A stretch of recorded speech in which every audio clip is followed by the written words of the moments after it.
Phil, welcome to the show. Thanks, Joe. It's good to be here. Good. How was the trip down? Trip up. Oh, trip up. Yeah, long. I set off from Swansea just after lunchtime yesterday afternoon and threw my bag through the door of the hotel at about 8 o'clock last night. So yeah, it's been I'm doing a lot of traveling at the moment, a lot of miles in my van. Yeah. When I finish up with you today, I'm down to Devon. Yeah, my next appointment, and then home to Wales after that. So yeah, crisscrossing the country like a madman at the moment. Yeah. To be honest. No, it's some serious miles. So fair play. But appreciate you making the trip Good to be on. And I guess I do ask this question to the guests that come on. Like, at what point in life were you at, and I guess when did you know you were going to become like a major business leader? I knew that question was coming because I watched a few of the previous episodes. My imposter syndrome just kind of flushes over me thinking about answering this because I don't really see myself in that way. Yeah. And I suppose my CV and career history might say something different, but I'm just a people person, and I think like one of the things that I've always been really comfortable with is the sales side of everything. I've run sales teams, and and in previous employers had large portions of the company reporting to me, but yeah, I just, even now, I've been running Shipmax for 2 years. I still feel like I'm making it up as I go along a lot of the time, and but yeah, I suppose it's confidence, isn't it? I think for me, I was always comfortable selling. Yeah. Always comfortable in front of the customer. In recent times, having to be more and more on camera and and put myself out there a bit more. But always I'm quite self-critical, I suppose. So it's hard to kind of define myself in those terms for me. But I think loving what you do is important, and as I say, I don't even know if I'm employable anymore after 2 years of being self-employed and doing my own thing. I don't know if I could go back into a corporate role now, but yeah, I suppose to answer the question properly, it's when I suppose I started rising through the ranks and, getting more senior job titles. For most of the early years of my career, I was just a sales guy on the road selling a different solution.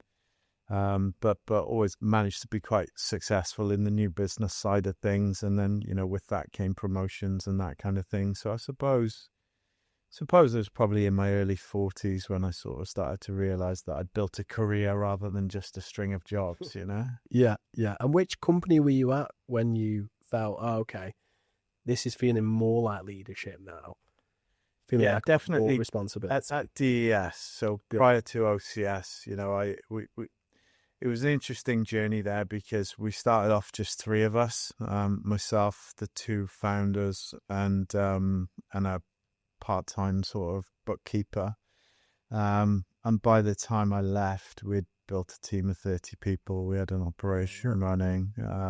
So that was when I suppose it really kind of felt like I'd transitioned from just being in sales roles into more of a leadership position. I was made managing director there towards the end of my tenure, but at that point I already sort of had one eye on the door, I suppose. Yeah. So yeah, probably around then, I'd say. Interesting. And did you go into OCS as a leader, or did you sort of go in as a salesperson and then work your way?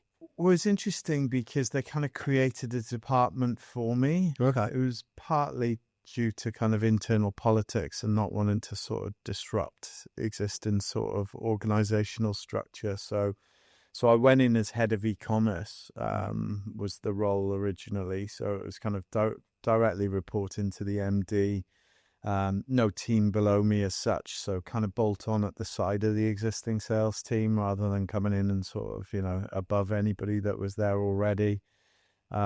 But inevitably those feathers were a bit ruffled and, a few people left. And within, I think it was about a year and a bit of being there, maybe a year and a half, something like that, That was when I got promoted to commercial director, and at that point, my remit and my responsibility really broadened across the business. So, to kind of customer service, sales, account management, new business, and existing. I was looking after the IT guys, the logistics team, which was all the suppliers around the world, and also in its early stages, but building a 3PL pick and pack operation in a warehouse that they had in Coventry. Yeah. So kind of ended up with about 2/3 of the business sort of in my reporting line. And still, Tim very much, steered the operational side of everything and the custom side of everything. And then Lance had finance and overall responsibility for HR, but I had pretty much everything else. Company of 100 employees and, sort of revenues in the sort of 30 to 40 million range. It was quite a lot. Yeah. A lot to cover, but I enjoyed it. It was a great time in my career. I'm really grateful for the opportunity at OCS. I definitely learned a lot about sides of the industry that I hadn't had much exposure to up to that point. Yeah. Sounds like, you handled the deep end almost. Yeah, I like a bit of pressure. And what sort of turnover was DES when you were? It was sort of roller coaster turnover at that place a little bit, but I think at our best we were probably in the 4 or 5 million range. I would say 4 or 5, something like that, maybe a bit more on a good year. But yeah, it didn't end too well. Right. I left at the right time. Yeah, got you. Oh, nice. And I guess on the personal side then, because again, there'll be people watching this who have, probably thinking, I would like to become a leader, or, I would like to just back myself, but they might have things going on personally, or they might just be questioning whether they're, whether they're going to give themselves that permission or whatever. Yeah. I guess, was there anything you remember around that time of, beginning of DS or even like OCS where things were going up and up and up that personally you were like, I've got this going on in the background and, I studied a lot of like personal development stuff over the years and, dipped my toe into NLP and a few of those kind of things. And one of the NLP kind of presuppositions or is act as if, and I always say this to people who are, young in their career, like, act as if you own the place, act as if it's your money. Yeah. Act as if, because that, the people above you will see that. If you just come in, do your hours, leave, and you're not passionate about it, and you're not trying to move the business forward, and you're not bringing ideas to the table and all of those kind of things, your likelihood to be able to move on and take those more senior positions isn't going to be as, or at least your sort of attractiveness to the senior leadership team isn't going to be as great as somebody who, already treats it like it's their money and like it's, their neck on the block if things don't work out and that kind of thing. So I've always kind of carried that with me into the roles. And I think, it's, I love business. I think, it excites me, winning deals, chasing deals, all of that stuff that doesn't take any effort for me. It's I get a buzz from pure enjoyment. It is. Yeah, it is. I enjoy the chase, I enjoy the wins. So I think, it helps when you find something that you enjoy, I think, in life, My eldest daughter's quite academic. She's just done her GCSEs. She's just sort of A-level years at the moment. And despite getting all A's in her GCSEs, she's gone off to pursue a career in performing arts, and because she wants to be the next sort of Broadway sensation. And, to have an academic kid that then wants to go and sing and dance for a living, at first I was a little bit like, okay, is this the right choice? But, she's kind of like, well, if I was really good at football or really good at rugby and I had the chance to sign for a major club, you'd encourage me to do it. So this is my football, It's hard to kind of argue against that, Dad. But I think, if you've got passion for what you do and you enjoy it, then that really helps, I think. And I guess how old was she? Was she born by the time you had got into some leadership roles, or was it more a case of... Yeah, I'd say she's 17 now. Yeah. Sort of doing her driving and all of that fun stuff. So yeah, if I think back to 17 years ago, I think I was at DX actually. Right. Because when Sarah and I met, she's from Swansea originally, same as me, but she'd graduated Cardiff Uni and gone off to live in London. Yes. So I'm in my mid-20s at this point. We're the same age, Sarah and I. And so the first few years we were together, I moved up to London to be, closer to her, and Yeah. found a few jobs, just telemarketing type roles and stuff.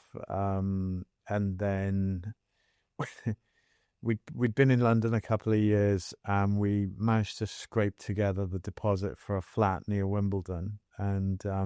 And we signed for the mortgage, and we're due to go on holiday the next day.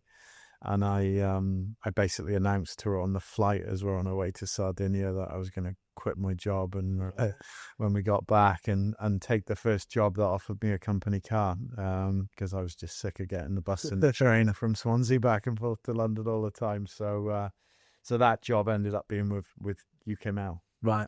Got you. So What was your first company car? I got given a pool car, which was a really grubby diesel Golf, 1.6 diesel Golf that was really slow, but they allowed me to order a car. And I ordered the, the first generation of the new Honda Civic. Yeah. So like this sort of a funny looking shape, but yeah.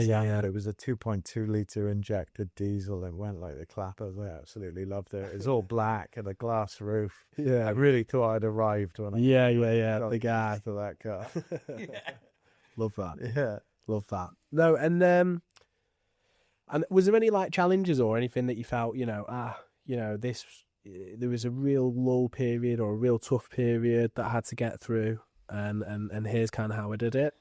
Yeah, there's been a few. I think I was fortunate. OCS is a super stable company, so I never, I think I was fortunate to go into that business. They were the sort of business, DES had all been boom and bust. 1 month we were doing amazing, the next month we weren't, and it was, it was a roller coaster ride the whole time.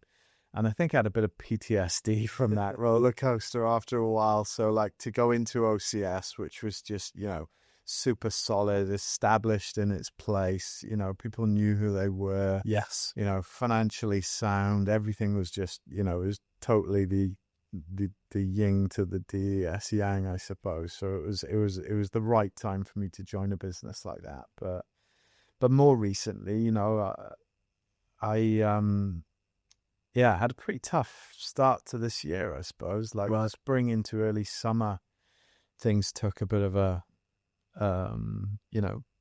things slowed down quite a lot to the point where you start to sort of question, am I doing the right thing? Should I be dusting off my CV and talking to Joey, see what roles out there? But it was kind of by my own making, really, because September 2024, I joined Business Wales as a mentor and coach on something called the Accelerated Growth Programme, which is a fund of Welsh Government money available to the fastest growing companies in Wales to allow them to expand and cool. And kick on. So I through a friend of mine, Lee Woodman, who runs an amazing digital marketing business called Visit Digital, I got sort of exposed to the AGP, the Accelerated Growth Programme, managed to convince him to let me in. And from sort of September through till about January, it was a really busy period for that program. I now know it goes through sort of ebbs and cycles in terms of how much budget is and isn't available at a given time.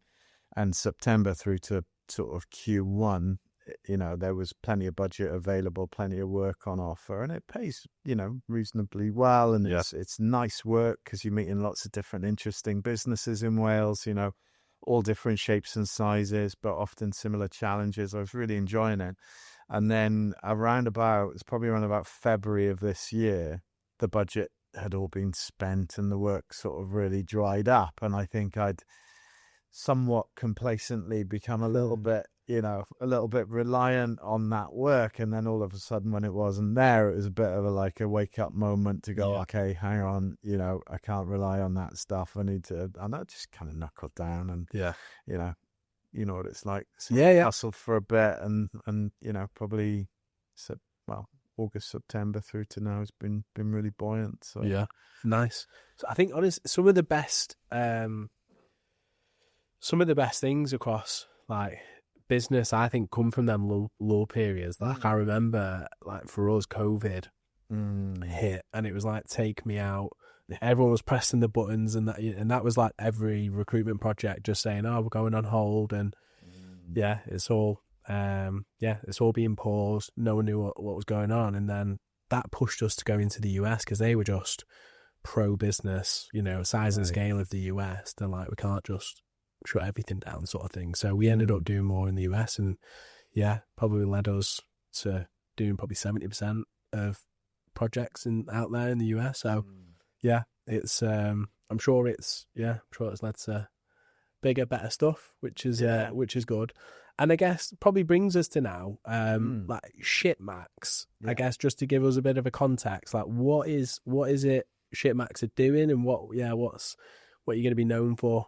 Okay, that's a great question. So originally, I kind of saw it as a 6-month project, right? You know, when I stepped down from OCS, as you would expect, as somebody with, you know, a lot of responsibility across the business, you know, we had to sign some fairly tight agreements about, you know, what was and wasn't permitted after my leaving date, which I was totally fine with.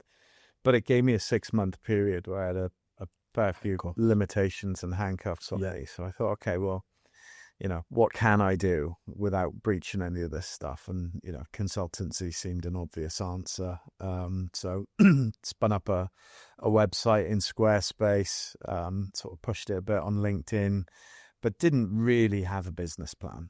You know, coming back to the imposter syndrome thing, like, you know, I just thought, you know, let's just get my name out there, get my face out there, go and speak to as many people as I can. You know, I've got friends in the industry. I've got brands who, you know, I've worked with successfully in the past, and I thought I'm just gonna get out there and see what's out there, and you know, fully expected after 6 months that I'd be dusting off my CV over in you, but the business sort of, you know, it seemed to get some traction pretty quickly.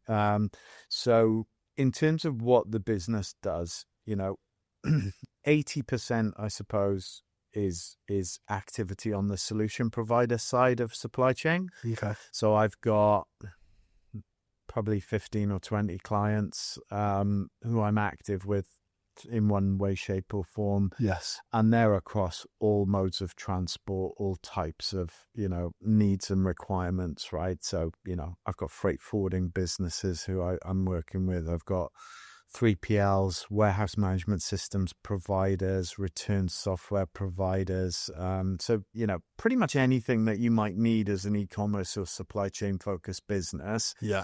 I've got a bank of partners that I can kind of connect you into to say, okay, you need that, you should talk to these guys. Yes. You need that, you should talk to those guys. So a lot of it is business kind of introduction type stuff like that. And then I suppose the other 20% is on the brand side. So that's, you know, brands coming to me with particular challenges or problems that they want me to help them solve. So working with a really interesting brand at the moment who are just growing really, really quickly and to the point where they're kind of outgrowing their sites and their facilities, and they want to open their product up into the US market. So I'm doing a lot of work with them to just sort of help them go to the next level of scale from where they are at the moment. But the thing with day rate consultancy, and, you know, I kind of knew this going into it, but I suppose you kind of, you know, you realize it in a clearer way once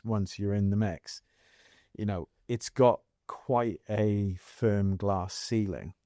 Once your diary's full and you're busy with clients and you've got a lot on your plate, it's very difficult then to increase your revenue potential, your earning potential, unless you either put up your day rate significantly, in which case you might lose a good proportion of your clients, or you go and try and find somebody with a similar skill set to sort of dovetail in to broaden your capacity that way. But it's not an easily scalable model. So the whole time I've been running Shipmax, I've always been kind of had in my mind that I need to create a more scalable business model, and also need to work out where Shipmax kind of fits in the industry, really, because I didn't have a clear plan for that setting out.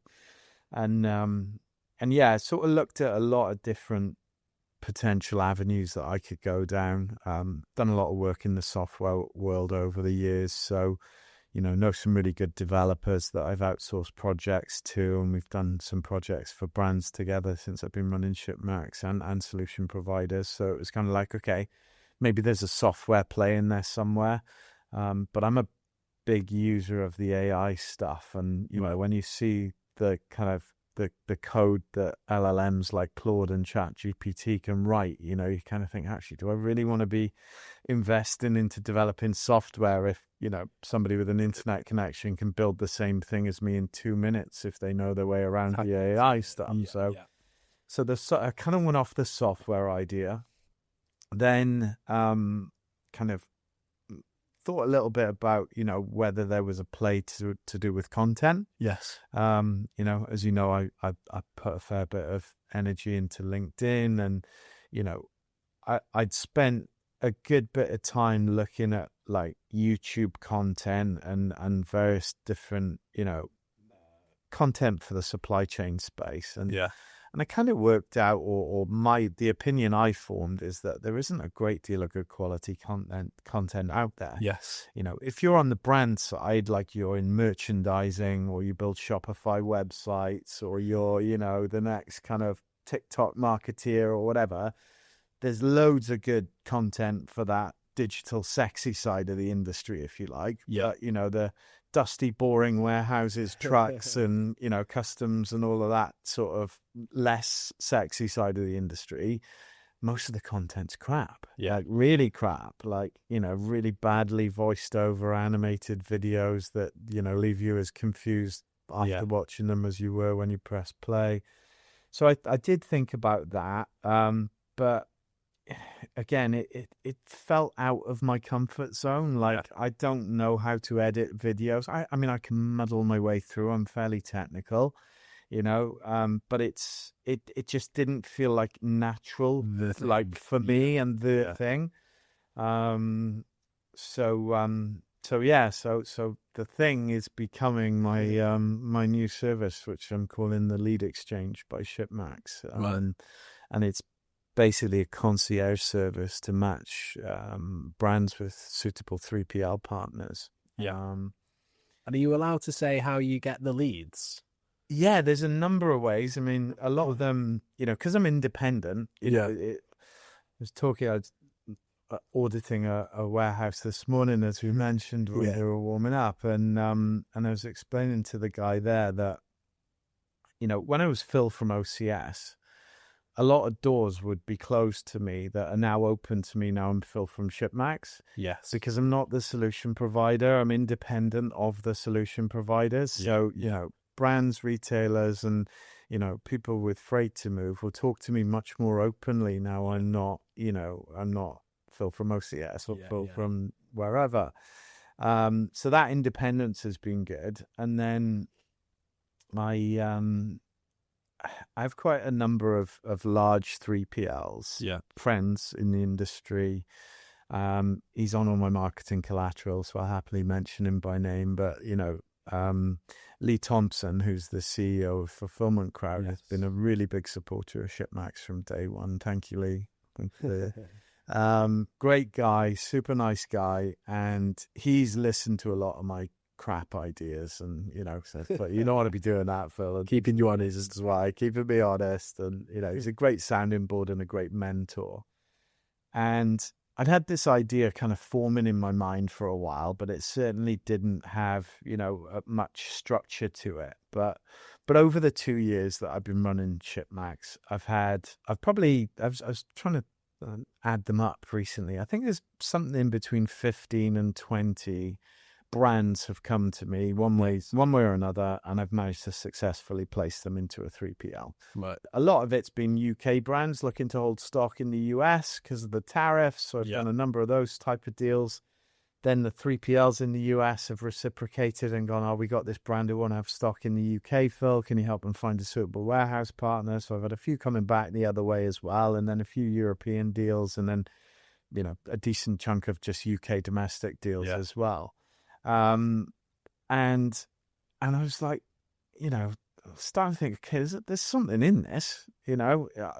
If these sorts of opportunities are going to keep coming my way, then I need to work out a way to kind of productize it a little bit and make it a sellable service. So got into conversation with Lee about it, and you know, he runs a very sophisticated operation, right? They've got 6 sites in the UK, 2, soon to be 3 in the US, about 5 or 6 in the EU. I think they're opening up Australia, and they got sites opening up, you know, all around the world. So because of their size and stature, a lot of, or good proportion of the inquiries that come into them, they can't service because either it's the wrong type of product for their warehousing network, or maybe the retailer's a little bit early on their journey and don't have the sales volume or the sort of size of stock holding where, you know, it makes sense for a business like Fulfillment Crowd to engage with them. So I was like, well, you know, what are you actually doing with those ones that you qualify out of? And he said, well, you know, maybe we'll pass a few to some 3PLs who we're friendly with, but actually we have to let a few of them rot on the vine, or, you know, just say thanks, but no thanks, because if they're not right, we can't take them. I was like, okay. And so we got talking about the whole kind of, you know, the lead exchange proposition, and he's like, and there's kind of something in this as well that you might not have thought of. And I was like, okay, what's that? And he said, well, you know, we hate saying no. We hate it because, you know, feel like you're leaving money on the table almost. Not so much, not leaving today's money on the table, but leaving future money on the table. Because, you know, if, you know, Ben Francis of Gymshark had come to Fulfillment Crowd or another large APL when he's, you know, shipping 10 parcels a night out of his parents' spare bedroom, they'd turn around and say, sorry, Ben, you're too small. Come back to us when, you know, when you've grown a little bit. But, you know, what these bigger fulfillment providers realize is that if you say no to a brand when it's in its early foundational sort of years, you know, when for those that succeed and do get bigger, you know, when they need something bigger and more sophisticated, they're not going to come back to the guy who said that, you know, go away, you're too small, you know, because they're just going to see them as those unhelpful guys that shut the door in their face. So Lee was like, you know, if you kind of tailor this right, you're giving us a helpful thing because you're allowing us a helpful next step for that call, where instead of us just saying, sorry, we can't help you, we're able to say, sorry, we can't help you, but our partner Phil from Shipmax most likely can, because he, you know, he helps brands at your stage to find a suitable home. So that was, I suppose, the sort of big light moment where I'm like, okay, this might actually work. So I sort of, I was very lucky as well to get some Welsh government support to do some of the marketing collateral. So I worked with a brilliant Welsh agency called The Cusp. And they kind of just took all my crazy idea. I got a big whiteboard in my office and I sort of mapped out this thing, you know, in different coloured pens and stuff. And I sat down with Louise from The Cusp, and she sort of helped to kind of bring some structure from my madness, and we construct some blueprints. Yeah, exactly. So we came up with a pretty nice looking pitch deck and some new branding and all of that kind of stuff. And I'm just starting to get out there and push it a little bit now. Nice. But the main idea is that, you know, any brand can come to Shipmax. You know, we'll talk about their requirements in detail. We'll go through everything that, you know, is on their wish list, and then go away and find them a maximum of 3 potential partners to work with for free, no charge, just done by us. But the commercial model is that the solution providers who are, you know, personally visited, vetted, approved, and performance monitored by me and my team. Yes. They pay a small subscription fee to be part of this approved network. So I was trying to explain it to my wife, who pays no interest at all to anything I do. And I said, imagine it a bit like a trusted trader scheme, but for warehouses rather than carpenters and plumbers. You know, I'm checking their work and making sure that they're up to a reasonable standard, and, you know, kind of, you know, keeping a close eye on the brands that we pass over to them, and provided they get a good service, they get to, you know, remain part of the network. So, so that's the idea. It's interesting, mate. I mean, I've only recently, you know, lifted the hood of the 3PL space and the fulfillment space, and like it blew me away. Like when Claire was on, and you know, there's not just the B2C side and the ecom piece, but there's the B2B piece, and you know, the pallet in, the pallet out, and then another client of ours, you know, seem to have a really tight ICP, and like you know, it's only certain SKUs they think, you know, that's good for us, and which gives them that, you know, ability to turn business down, and it's you think, wow, you know, which is the absolute opposite of a one size fits all. Yeah, you know, you got so many different specialisms. You know, there's, you know, within my network, I've got bonded warehouses, which are particularly appropriate for brands that are bringing in stock from overseas and selling it internationally. Yeah, because it limits the amount of duty they pay in the UK. You've got 3PLs who are like just full-on Amazon specialists, right? So, you know, they can do seller fulfilled prime, and they're really good at FBA replenishment and all of those kind of, you know, marketplace side of the world. Then you've got, as you mentioned, like the pallet in, pallet out guys who maybe don't want to be picking individual orders, but, you know, have got already existing line haul into, you know, Boots or Tesco's or whatever. And then, you know, as a subset of all of those, then you've got like 2-man delivery specialists, guys that just do the garden furniture or the big and bulky and heavy freight.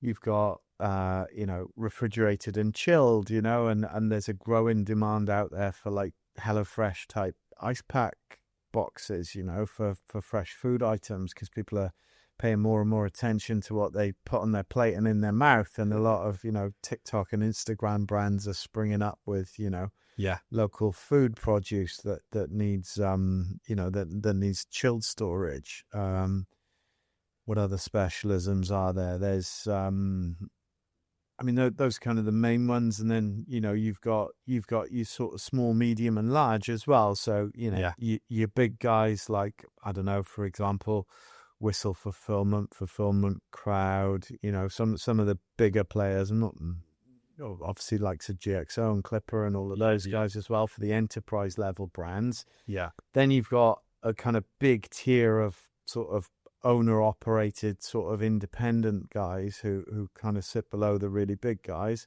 And then you got your sort of small and scrappy sort of local heroes as well. And, you know, and a lot of, you know, if you're a brand and let's say you're doing your first stock turn, right, and particularly let's say if you're an overseas brand who want to hold stock in the UK because you see demand in the UK market, you know, you can go to Google and spend, you know, hours searching through pages and pages of listings, and you're not really going to get a clue as to who's decent and who's a cowboy. And, you know, so having a bit of, you know, sort of market intelligence around your search, I think is what's proved, you know, to be quite a helpful service that we're providing, and we're getting more and more inquiries all the time. So, and it seems to me like it'd be a massive procurement exercise to have to go and sit down with multiple providers to then determine like, you know, are these the right ones? And you might, you know, it's almost a bit of a guesswork through.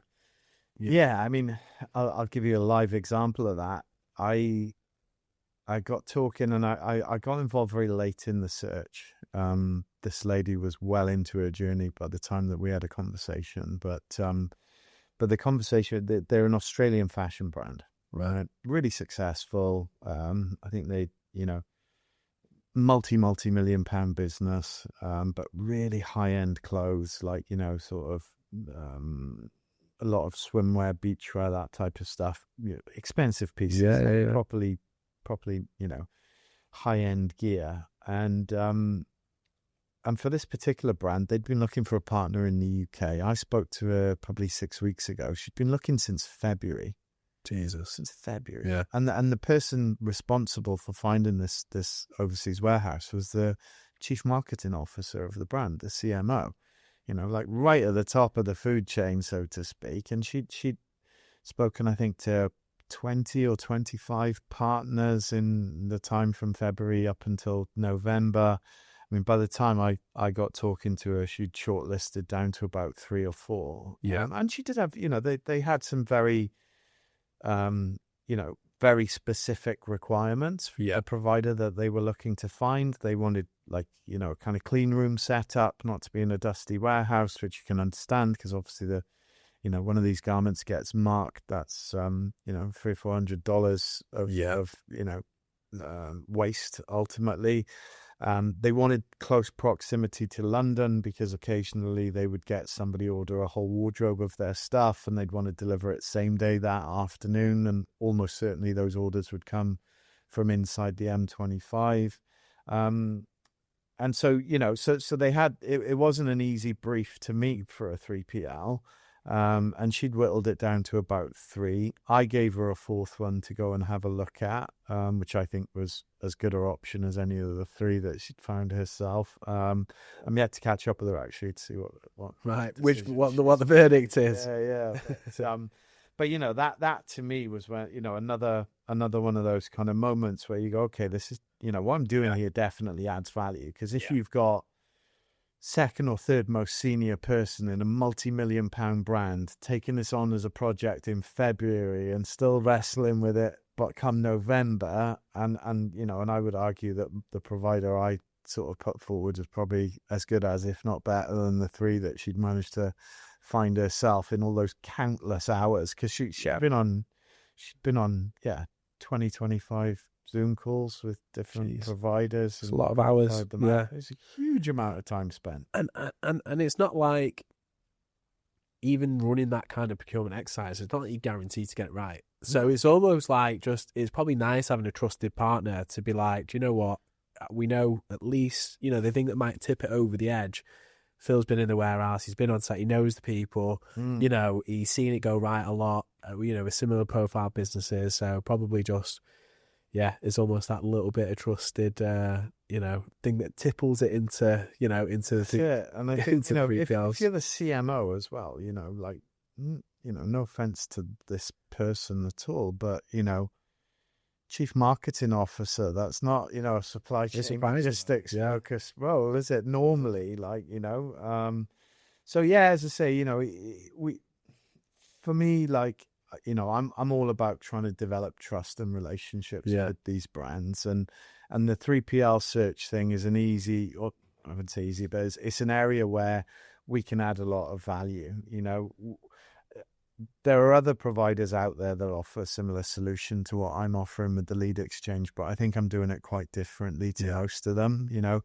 Part of the reason why I'm doing ridiculous mileage at the moment is because I won't work with anybody that I haven't personally visited, vetted, and audited. There are US-based providers out there, and if you've got a credit card in a warehouse, you can be live on their platform in an hour or two. There's no verification, there's no vetting, there's no checking quality, there's no sort of speaking to a couple of customers to make sure they're having a good service. All of those things that that we pride ourselves on. Yeah. So for me, it's not about trying to take it to a sort of mass market level in terms of having loads and loads of 3PL providers. As long as I've got good geographical coverage across the UK, all the main niches covered, and a network of providers that I know I can place a brand into and know that brand's going to get properly looked after in the right way. If it gets to 20-25 partners in the UK, that's probably enough. Bear in mind some of those providers like Fulfillment Crowd are multi-warehouse providers. They're not all single warehouse providers. So 25 partners probably means I've got about 40 warehouses that span the whole length and breadth of the UK, all the niches covered. I think at that point, the next step would then be to look to replicate it for the EU market or the US market, or maybe take it to Australia or somewhere else. Like, you'll be doing world records for miles travelled, to be fair, mate. I think I know. I took before I drove up here yesterday, I got a really good mechanic in Swansea, and he'll always bend over backwards for me because he knows that I'm like, I can't be without the van. Time. And I've just gone over 100,000 miles in the van, so you got to do the timing belt at that point. So we've been swapping WhatsApp messages, and I was dropping my daughter somewhere yesterday where I thought, actually, I can just have a spin round there, and rocked in at like 8 o'clock in the morning. I'm like, right, when can we do this timing belt, Mike? And he's like, we're not meant to be open between Christmas and New Year, but I know you won't be travelling then, so just bring it to me on the 29th and we'll sort it out. He's good as gold. But yeah, I am. The furthest north I've been is Seaham in Newcastle. Tomorrow I'm down near Plymouth, and then I've got coverage from Kent all the way to Pembroke Dock. So there's your north, south, east, west bit. Those in the middle. But I'm a big believer in face to face. Kind of over all these Teams and Zoom calls. Don't get me wrong, I still do plenty of them from one week to the next. But I like to get to see my clients, and I like to walk the warehouse and get a feel for the business and have a look at how they operate and all of those kind of things. And something you might be able to help with. So part of the podcast and the plan with the podcast is. I actually want to get onto some sites as well, and do almost like the Gary Neville overlap, walk the floor, walk the concrete or whatever, and do like a walking pod, because some of these warehouses, it gives people a bit of perspective. Some of these warehouses are really traditional, nothing wrong with it, but just it suits their type of clientele or whatever. But then some are becoming really advanced, tech driven, and we can call it sexy warehouse. I know not many people call it sexy warehousing, but like there is that, it's starting to evolve by the sounds of things. So Peter actually got a pink warehouse. This is it. Yeah. Like, that's it, honestly. And a pretty little thing. Their head office is just completely dripped in. And I mean, listen, you want to take it on the road, I can recommend some places to go. And well, you mentioned earlier, like, sometimes brand, you can cut a brand off by saying no to them when they're in their infancy. Like, have you ever had any like real examples of when that's happened, and are you allowed to say who that particular one is? Because it's almost like tail between the legs moment, isn't it? Gymshark should have probably said yes to them when he was in his bedroom. Well, I don't think I'd be breaching any NDAs and stuff. I mean, it's tricky. I'm on dangerous territory here, really. But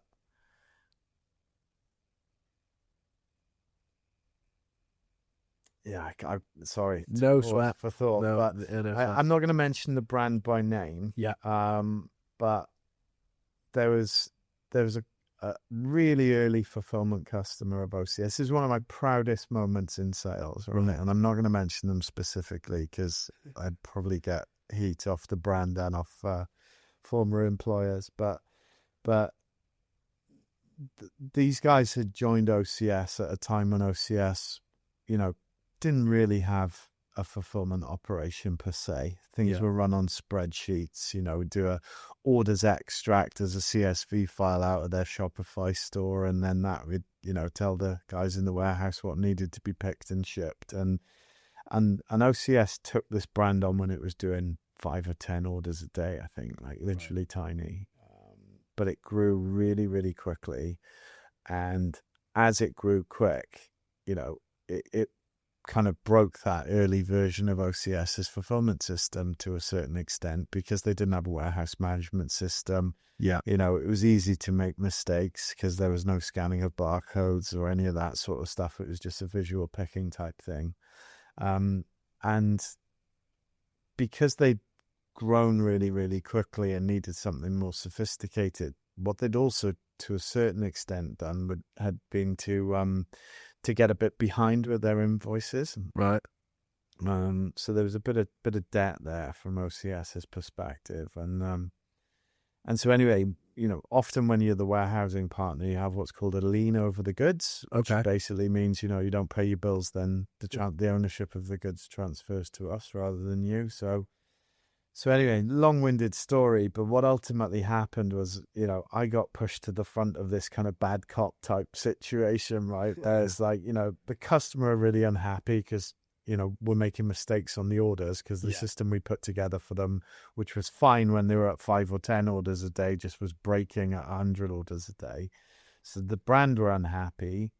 Powers that be at OCS were unhappy because there was some debt there. And I just basically had to sort of, pull the shutters down on the warehouse and say, you're not having any stock until you pay your invoice type of thing. It's kind of pistols at dawn type situation.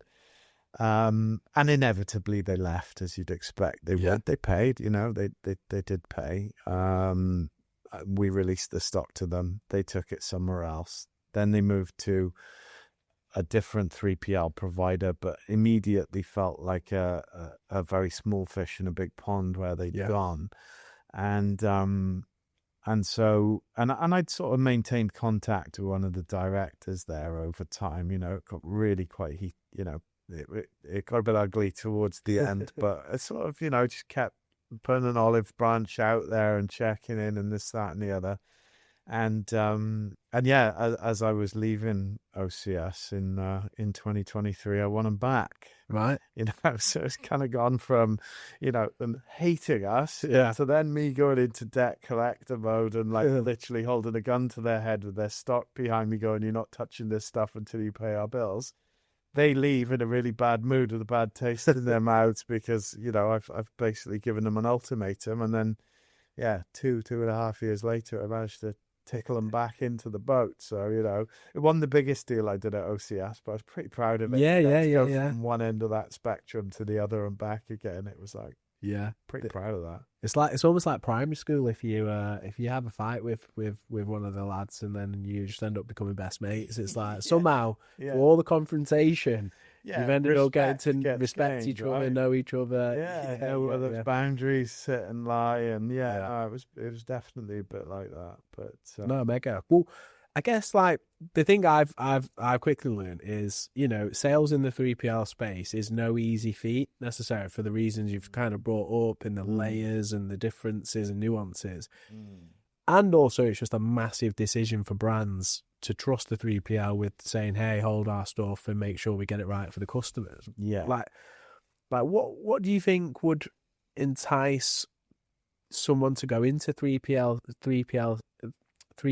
sales? What it's a tough gig, Joe. I think when you're just say providing a parcel delivery service domestically or internationally, a retailer or a brand, they might move for 3P label, 5P label, whatever the saving is. And it's, if you operate through a system like MetaPack or, one of those TMS providers, it's really easy to switch, every off today and Royal Mail on tomorrow, or whatever, or OCS and Skynet, or, whatever. When you're talking about the world of 3PL, it's much more difficult to move provider, because you've got to lift your stock up from wherever it is, put it down somewhere else, make sure it's loaded on the system. Nobody wants to shut their website down and not take any orders for, a week or 2 weeks while that move's taking place. So, this is probably a bit disheartening to some of the 3PL sales guys out there, but it's very, very difficult to convince a brand to move, particularly, if things are working okay. Yeah. You could be, over the road with, a bigger, shinier warehouse, a better system, a lower tariff, and, all of these, you have a long list of really good reasons as to why that brand should move from their incumbent provider over to you.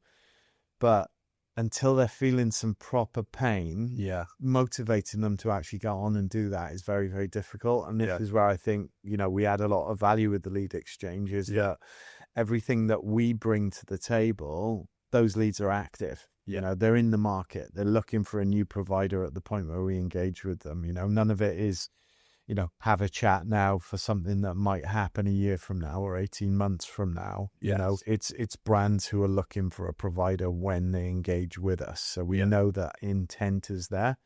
You could be the best sales guy in the world, but trying to get a large retailer to move from one warehouse provider to another, if they're not, if they've had a really shit peak and the warehouse provider's been 4 days behind SLA and their Trustpilot reviews have gone down the toilet because everybody's marking them with 1 star because the orders aren't going out the door, then that's the motivation, that's the pain, that's the trigger that gets them on the march to lift the stock and go put it somewhere else. But if things are just ticking by and everything's to a large extent stable and working, then it's and it can be costly. If you move in, if you've got, well, I'm dealing with one at the moment, they've got 200 pallets worth of stock. That's well, could be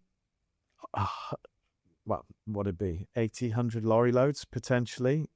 So if you're moving that from one end of the country to another, A, it's going to take a ton of time. B, it's going to incur a load of cost. So what often happens, and the more sensible way to do it, is that you just place new stock into the new provider. And then you have some order rules there that say, okay, if it's that jacket that we've just had in the latest stock delivery, then we pick it from warehouse A. But if it's that stuff that's been in inventory for the last 18 months, we pick it from warehouse B. So gradually over time, you deplete the stock in your incumbent provider and build up the stock level in the new provider. So it's not like a binary one off, one on type of move. And that takes the stress out of it a little bit as well, because you're staging it. It's a transitional change rather than just, a weekend of madness when you've got, your mum and dad moving PCs in the boot of their car and all of that stuff, which I've seen happen. But yeah, it's not an easy sales role for EPL because it's very hard to bang on somebody's door and talk them into moving. And to I guess what's been then the quickest, biggest deal you've done? Because I'm told it's a 6-month sales cycle. It can even be 12-month sales cycle. But then I know I won't be sort of betraying anybody's trust by mentioning this one, but you've reminded me of something that happened. So a good buddy of mine is the managing director of a footwear brand called Tower London, called Rink Bindra, right? I got introduced to Rink when I was at OCS just after Brexit. I forget which carriers he was using, but he had loads of stock, European orders stuck in customs, and he was having a hell of a time. And he through the Department for Trade, or Department for International Trade as it was then, we got connected, and he spoke to a couple of customers who've been working with us that gives a bit of an endorsement, and he very quickly became an OCS customer. So we started shipping his international orders for him. And at the time he was operating out of some small, they weren't even proper warehouses really, they're more like sort of light industrial type units or storage facilities really. They weren't designed for warehousing. And I went to see him on site at his place, and they had the one or two units next door to each other, and then they had on the same little bit of business park, they had the one over the road, and then they had another one like down the road. So they're gradually like monopoly pieces, like filling up this little industrial estate near Wembley.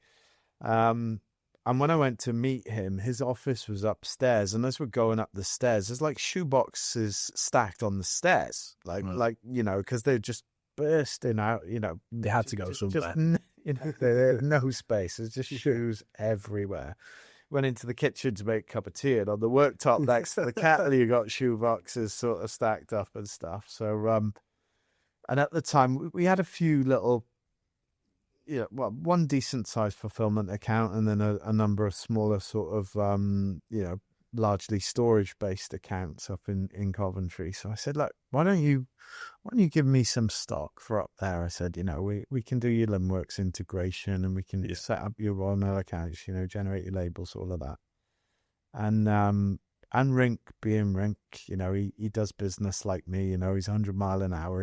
He just sort of agreed there and then. And I think we'd probably just, you know, agreed the terms on the back of a napkin in a restaurant or having a bit of lunch sort of thing. And he's like, so did the technical bit of getting him set up on the systems. And I remember, like, I rang him up one afternoon. I was like, okay, send me some stock. We're ready. Like, send us some shoes up. We'll start fulfilling your orders. He's like, okay, I'll send you some stock. He sent us, I think it was like 7 or 8 Arctics in about 3 days. Right. So we had like, he totally killed the operation. Yeah. Literally, inbound was just, it was horrific. We had no floor space, nowhere to operate. You know, you literally squeezing through the pallets. Everything that came in needed 2 sets of labels put on it. Yeah. So you couldn't even just book it in and throw it in the racking. You had to label every shoebox. Yeah. Obviously, you can't do that wrong because somebody who's ordered a size 7 is going to get a 9, or they've ordered the beige, the blue turns up. So we, you know, he laughs about it. He's like, well, I wanted to stress test you. I was like, you certainly did that. Yeah. But at the time as well, what added to the sort of the sort of pain of that situation was that my then fulfillment manager handed in his notice. Oh, God. And he hadn't really taken any annual leave, so we owed him a load of holiday as well. So he ended up only working for like 10 days, you know, and then he was gone. And so yeah, so we had all this stock we booked in. I was in the operation for about 7 weeks. Yeah. Literally, you know, in the time he left to me finding the person to take over from him, you know, I ended up basing myself in Coventry and had packing parcels and shoveling pallets around, you know. They never let me loose on the forklift. I've never had a forklift driver's license, but I was doing pretty much everything else. But it was the perfect way to learn your craft. You know? It was like in at the deep end. Okay, we're under it. We're like properly under it. I'm getting heat off him every day because, like, as much as he finds it funny to talk about it now, he took me to task at the time. He's like, when are you gonna? You know, I can't sell that stuff till you've booked it in and put it live on the system. Like, get on with it. And I'm like, you need to come and have a look, mate. You've killed us. Like, we had standing trailers in the yard just full of shoes that we hadn't managed to book in and stuff. It was absolute carnage. Always be careful what you wish for. Yeah, exactly. It's that. Oh, nice. No, and I guess, well, this is what I'm hearing anyway. That during peak, because I know it's just been Black Friday, Cyber Monday, but like what I'm hearing a lot is, weirdly, there's been more movement in 3PL for brands and stuff this year than there has in previous. One, have you experienced that? And then 2, why, if so? Good question. I think it's interesting to hear you say that because I'd sort of agree with it anecdotally. I haven't really got any data to support that other than the conversations I've had and things I've been involved in. But I think over the year it's been a really active market, largely because of Trump and because of the tariffs. You know, you've got a lot of UK brands and obviously not just in the UK, but European brands, Australian brands, you know, Chinese brands, whatever, you know, a lot of businesses outside of the US are now looking to place stock in bulk into the US and fulfill it locally rather than send it from overseas. Because, you know, when we had the $800 de minimis, it was just so easy.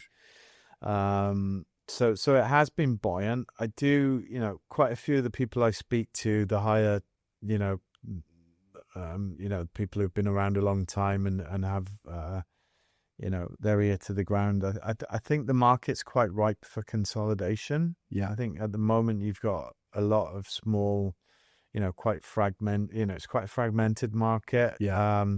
So I do think we'll see quite a few sort of mergers and acquisitions in 3PL and warehousing over the course of the next couple of years. I mean, we've already seen a couple of big ones. I think, you know, Clipper getting acquired by GXO was a big deal. Yeah, and you know, one of my clients are actively out there looking for owner-operated 3PL businesses to acquire as well. So yeah, and you know, it's tough. You know, it's not an easy space to make money in. You know, you know, these guys must be making a fortune handling all of these parcels and stuff. But you know, you've got big warehouses, which means big business rates bills. Yeah. You know, they're very labor intensive, kind of, you know, in terms of the way they need staffing. Yeah. It's not always linear. You know, a lot of the clients will be really busy one month and then a lot quieter the next. So actually resourcing with headcount is tricky, because you need to be able to flex and have either, you know, part-timers or agency staff that can come in and move the needle when you need them. So it is you know, it's not the easiest sort of business to be profitable in and to make a success of. So I think, you know, and a lot of the brands, I think, haven't had, or you know, certainly, you know, so some of the people I speak to have said that it's tough to make sales at the moment. You know, Google AdWords is getting more expensive, Facebook's getting more expensive, and you know, in this game of e-com, everybody's buying the sales that they make through ads in one way, shape, or form. So yeah, it's I don't know, man. I guess.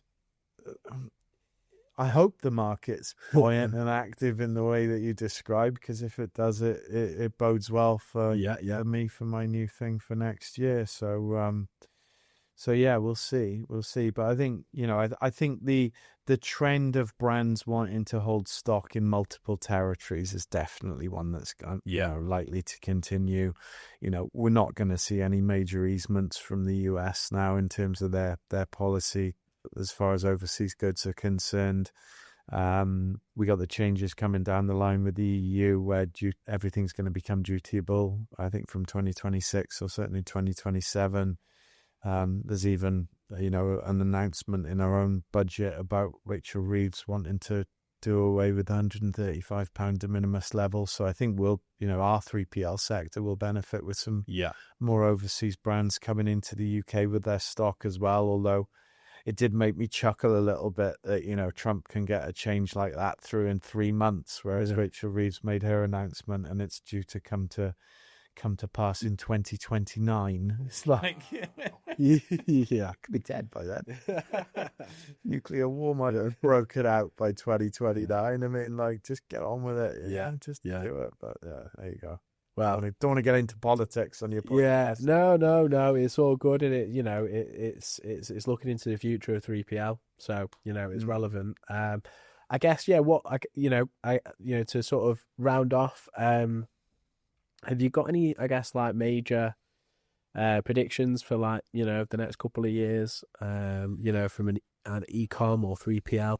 I think everything's changing now. The predictions, I would say, aren't e-com or 3PL related. They're across the board, and it's all to do with the way that AI is kind of changing things. You know, I think, you know, we're going to see change that we couldn't even have imagined over the course of the next 3 to 5 years. You know, I've had to change my approach to how I do business, and you know, I think, you know, content is becoming more and more of an important thing.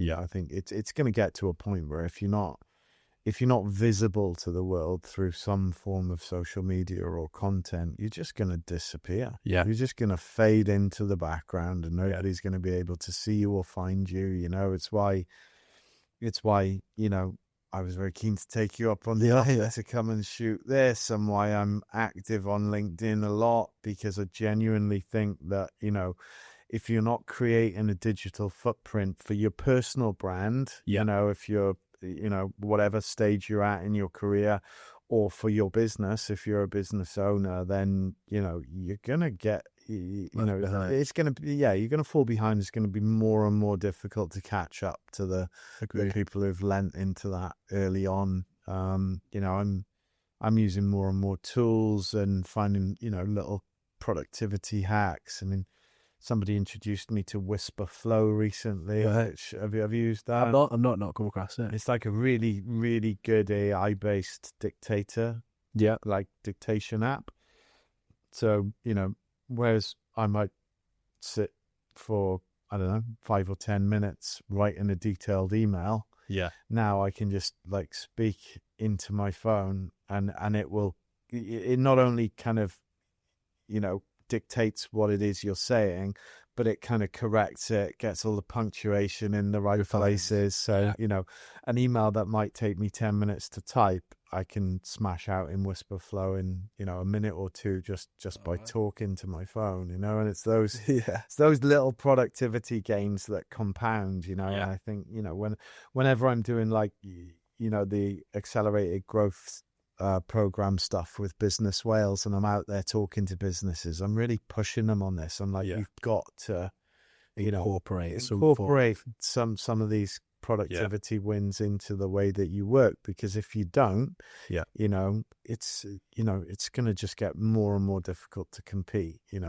A well-organized, digitally savvy company of 5 people, I think, can do the work of a sort of a dusty old school company of 45 or 50 people, because that's the level of advantage these things can give. So if I've got any prediction for the next couple of years, it's that, things are going to change. Tech up, level up. I think it's, it's unrecognizable now to what it was, 10 years ago. I mean, I've been around long enough where I remember, handwritten CN22 declarations on parcels to clear customs.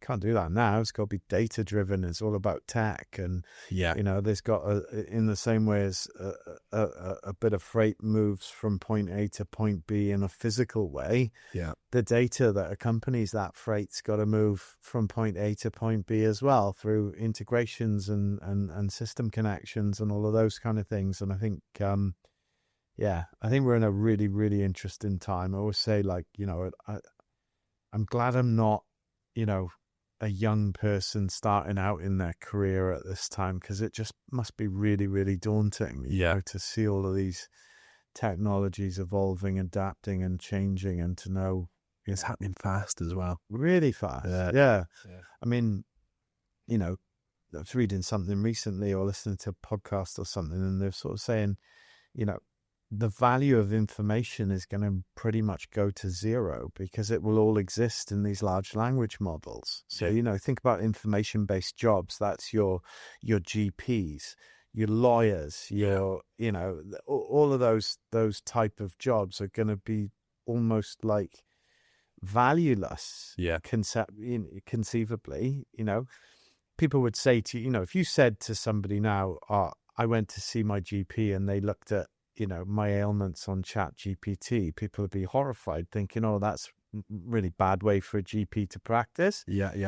But, a lot of GPs are in their 60s and 70s. Have only got access to a limited amount of information that they remember from when they studied 20 or 30 years ago. I think the whole thing will flip on its head. I think 5 years from now, your GP will be expected to go to AI to diagnose your symptoms, and then the human element will be the bit at the end, if that makes sense. Almost signing it off as a exactly, because when you've got the whole world of information available to you at your fingertips, why wouldn't you tap into it and use that? So it's interesting time. No, and I think it's funny when you mention the content thing, because I know you mentioned it at the beginning, but for brands to do it, it makes sense, and it's massively part of the strategy. Logistics and supply chain, it's like almost not so much, but hopefully we're doing something that's shining a bit of a light on that. So fair play to you. For this stuff, it's been an amazing career for me to be in this world, and I'm really glad I stayed in the lane, because it's been so rewarding. And I actively encourage any youngsters to look at sort of logistics and supply chain as a career path, because as much as the world has digitalized, everything still needs to move. We still, you can't magic a pair of trainers from Tokyo to, Toronto. It just, so there will always, I think, be value in our sector. And I think, as the world changes and adapts, I think, our sector will change and adapt too, but it'll stay relevant. It'll stay important. It's it's been a good career, and I've No, I appreciate it, and yeah, it's it's quite funny actually, because when I set out in recruitment, you know, you were probably one of the names that I was really, you know, and it's because I know you mentioned imposter syndrome earlier, but you know, one of the names I always looked up to, and I know you're, you know, popular in the market and stuff. So you know, almost like a bit of a personal one for me. It's pretty cool to thanks. be on here with you. So no, Yeah, I think, you know, it's yeah, I'm grateful for you saying that. You know, I think one of the things I've always tried to do is to do the right thing by people. You know, Yeah. I've tried to be honest. I've tried to do the right thing. You know, I've never kind of tried to make a fast buck at somebody else's expense. You know, I think when business is done well and it works well, both parties have to walk away feeling like they've benefited. You know, if you have a deal where one party benefits to a much greater level than another, then that deal hasn't got any longevity in it. In my, you know, so you know, I've you know, so sometimes doing what I do, you have to, you know, tell the parent you think the baby's a little bit ugly. You know, that's it's a little bit of that. But I always try and do it in a sort of polite, professional, and constructive way. You know, when you talk to ecom brands, you know, sometimes I always say it's a bit, they come to you with their toothache, right? Yeah. So, you know, they'll say, oh, we got this problem, and you know, and it's because it's that tooth in their mouth that's giving them jip at that point, you know, whatever that tooth might be, figuratively speaking. But when you kind of open the mouth up and have a look inside, what you realize is that there's probably 4 or 5 teeth in there that need not just the one that's giving them the jip, you know. And so, you know, what I always try and do is I try to, you know, add value early, give generously, both in terms of my time and knowledge, my experience. You know, I'll have a conversation with anyone. You know, I from one week to the next, I'll often be talking to, you know, pre-launch founders and people who are, you know, just kind of, you know, working out their business plan, if you like, because I love, you know, I live and breathe it. I love it. I enjoy it. So yeah, thank you for saying that. You know, I think I think for me it's about integrity. Yeah. You know, I think if you act with integrity, you do the right thing by people, then eventually you'll get a reputation as being, you know. And you don't serve the length of time without it, because quickly get found out. So no, look, massively appreciate you coming on, Phil. Thanks, Joe. It's been great, man. Really appreciate the invite, and trip to Devon.